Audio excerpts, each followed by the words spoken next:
Questãozinha 2. Discursiva 2020 UERJ. Já tô bugado já? Não, só um pouquinho só. Mas vamos lá, galera. Questãozinha também tranquila, tá? Deixa eu botar ela aqui na minha tela agora pra gente ler. Pegar o marca-texto pra gente debater essa questão, ó. Além do agente patogênico e de antibióticos, as vacinas apresentam em sua composição um conservante e substâncias que contribuem para a proteção dos organismos contra doenças. Acho que isso aqui não vai ser importante agora, eu vou até apagar. Dentre essas substâncias estão o metanol, hidróxido de alumínio e glutamato monossódico. O glutamato monossódico está aqui, tá? Já o metanol e hidróxido de alumínio, caso eu precise, eu posso montar também, né? Vamos continuar. Observe a fórmula estrutural do glutamato de sódio e um conservante presente frequentemente em vacinas. Escreva a fórmula estrutural do metanol, vou marcar esse comando. E isso aqui eu vou ter que desenhar a fórmula estrutural. Não sei se você vai reparar, não sei se a gente pegar questões de discursiva UERJ muito anteriores, mas fora isso a UERJ gosta de fórmula estrutural. Ela não tende a gerar erros com fórmula eletrônica, tá? Isso é um padrão antigo da UERJ, não sei se pode ser modificado ou não, mas a gente vai colocar já aqui o R de resposta para a gente responder isso. Tá? Em seguida, vamos continuar os comandos. Nomeie o tipo de isomeria espacial presente na molécula do glutamato monossódico, tá bom? Em seguida, duas coisas que é para fazer, né? Bora lá. Em seguida, indique a fórmula molecular da base. Deixa eu pegar logo uma outra cor de caneta, um outro marca-texto. Em seguida, indique a fórmula molecular da base inorgânica presente na composição da vacina e mais um comando, um número de carbonos com hibridização sp2 presente no conservante. São 4 comandos, 4 respostas e todas essas respostas são fáceis, mas a primeira é a fórmula estrutural, né? E aí você pode escrever aqui, ó, metanol. Metanol, para quem não sabe, é um carbono. A AN só tem ligação simples entre carbonos, porém só tem um carbono. E AL é de aldeído. Aldeído tem uma carbonila, uma dupla O, e um hidrogênio na ponta. Mas como é um metanol, ele só tem 2 hidrogênios ligados. Então não tem nenhum outro. Também é chamado de formaldeído ou formol, tá? Essa é a fórmula dele. O nome da isomeria, agora pausa. Primeiro comando já foi fazer um check. Segunda coisa que a gente tem que ver, nomeie o tipo de isomeria espacial. Agora vamos rabiscar aqui. Isomeria, né? Por si só, isomeria seriam compostos diferentes que possuem a mesma fórmula molecular. Dentre as isomerias, você tem as isomerias planas, que são os casos mais evidentes, né, onde no desenho plano da molécula você consegue ver que são moléculas diferentes, e a nomenclatura com as regras, só as regras bases da IUPAC, você consegue ver que são nomes diferentes, tá? Isso é isomeria plana ou isomeria constitucional, e aqui a gente tem a isomeria espacial ou estereoisomeria. Isomeria espacial você subdivide em 2 grupos, geométrica e óptica. Tá? Nomeie o tipo de isomeria espacial, seria escrever isomeria geométrica ou isomeria óptica, tá bom? E aí, nesse caso em específico, você vai ver o quê? As condições necessárias para cada uma delas. A isomeria, eu vou puxar mais para baixo para a gente conversar um pouquinho, de forma resumida, tá? Sobre esse tipo de isomeria. Por mais que seja frequente em outras questões, essa pode ser a sua primeira questão, tá? E a gente tem que entender o seguinte, eu não vou debater sobre a classificação geral, mas só sobre o tipo específico. Isomeria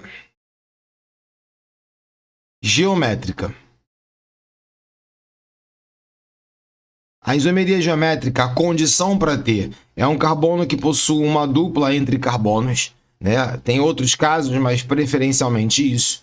E aonde cada um desses carbonos tem ligantes, né? Como A, B, C e D.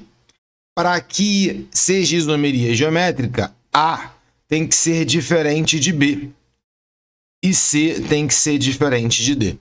Os ligantes nesse carbono têm que ser diferentes. A gente diz que essa dupla impede que exista rotação na estrutura.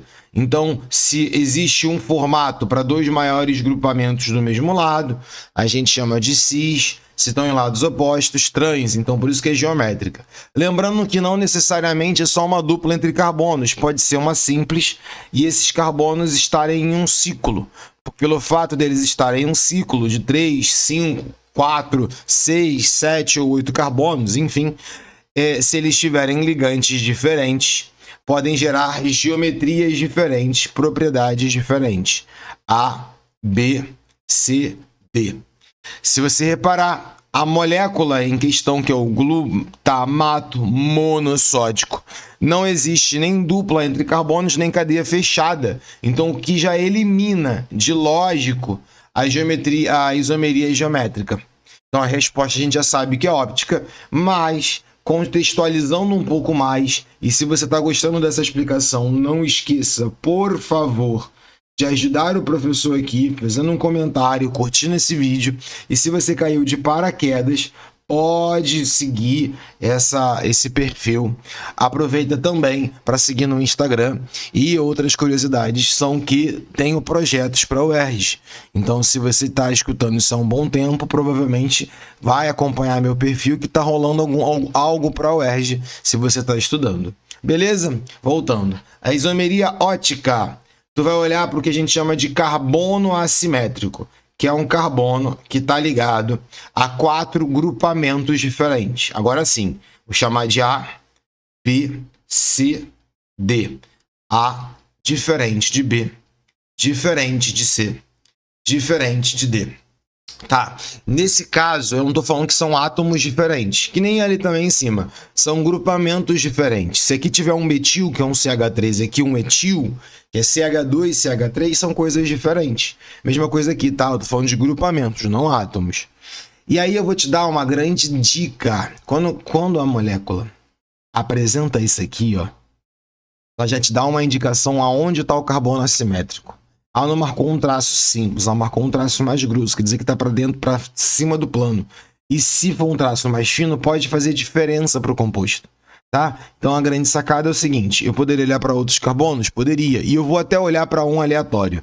Eu vou olhar para esse carbono que eu acabei de marcar em amarelo agora.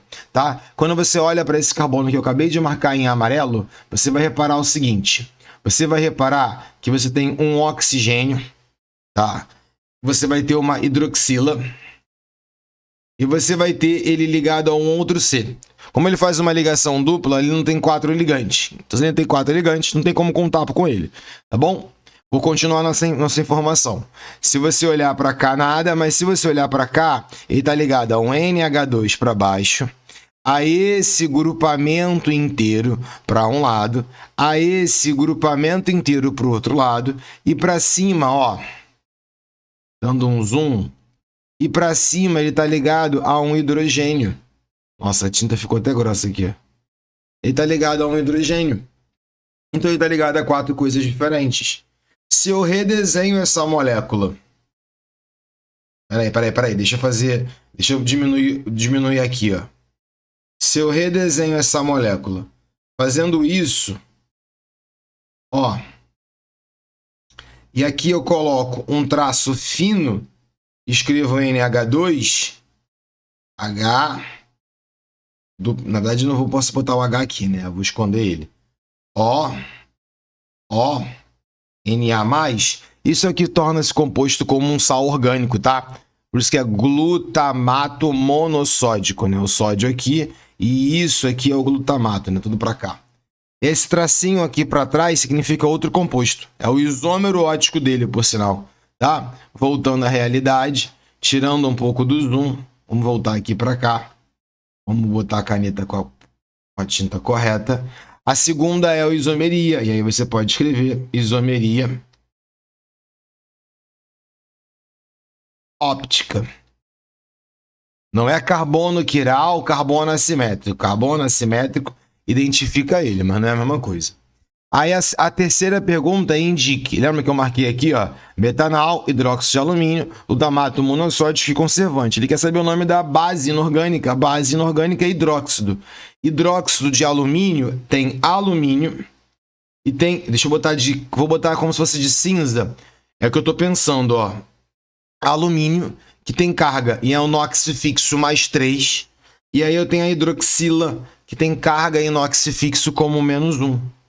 Qual seria o composto formado entre o Al mais 3 e a hidroxila menos 1? É um composto iônico, e só você substituir a carga. Precisa de 3 hidroxilas para formar esse composto, AlOH3. Então é isso que você responderia, né? Base inorgânica, subindo um pouco, AlOH3. Essa é a fórmula molecular da base inorgânica, ok? Por último, o que ele pede é o número de carbonos com hibridização sp2 presentes no conservante, tá? E aqui eu abro de novo um espaço para lembrar você, se não estiver travando um pouco, peraí, de hibridização. É como o carbono realoca os seus elétrons para fazer o tipo de ligação. Se você tem um carbono que faz 4 ligações simples, é um formato. Se você tem um carbono que faz uma ligação dupla e 2 simples, é outro formato. Se você tem um carbono que faz 2 ligações ou que faz uma tripla e uma ligação simples, seriam ambos carbonos lineares, chamados de carbonos sp. Se eu vou fazer aqui o macete para quem não conhece, mas a maioria já conhece, mas sempre é interessante. Carbono faz 4 ligações, ó. Vou fazer a transição de novo, ó. Tá vendo ali? 4 ligações, tá vendo? Aí você vai lembrar, 4 ligaçõezinhas. Se você olhar 4 ligações e as 4 são simples, você vai contar o vão, ó. 1, 2, 3. E aí é chamado de carbono sp3, né? sp3 porque tem 3 vãos. Então, ó, o carbono que tá com 4 ligações simples, sp3, tá bom? Se você olhar, e esse cara, das 4 ligações, uma é dupla, então é uma dupla e 2 simples. Então tem 2 vãos. Então você vai colocar com sp2. sp2. E o sp3 ou sp, né, é quando tem 2 duplas. Olha a coordenação motora. Esse dedo não conta, né? Que esse dedo aqui não tá. 2 duplas, então aqui é um vão. Ou, peraí, deixa eu fazer assim que é melhor. Ó, uma tripla e uma simples. Só um vãozinho sp, tá bom? Carbono linear, carbono trigonal e carbono sp3 é tetraédrico. Beleza? Tranquilo? Aqui, ó. De novo. Foi tranquilaço, a gente volta, e aí agora eu vou ter que ver o quê? Carbonos que tenham dupla. Aonde? No conservante. Vou marcar aqui com a minha caneta, hein? Vou botar um marca-texto rosa, para ficar bem visível. Vou até diminuir a tonalidade aqui, ó. Vou botar ele bem pequenininho. Aqui eu vi uma dupla, então o carbono que está fazendo essa ligação é um carbono sp2. Aqui eu vi outra, aqui eu vi outra, aqui eu vi outra, aqui eu vi outra, aqui eu vi outra, aqui eu vi outra. Todos os outros carbonos aqui não são sp2. Então, você pode responder no meu conjunto de respostas que está aqui. Eu já tinha perdido, por isso eu marquei. São 7 carbonos sp2.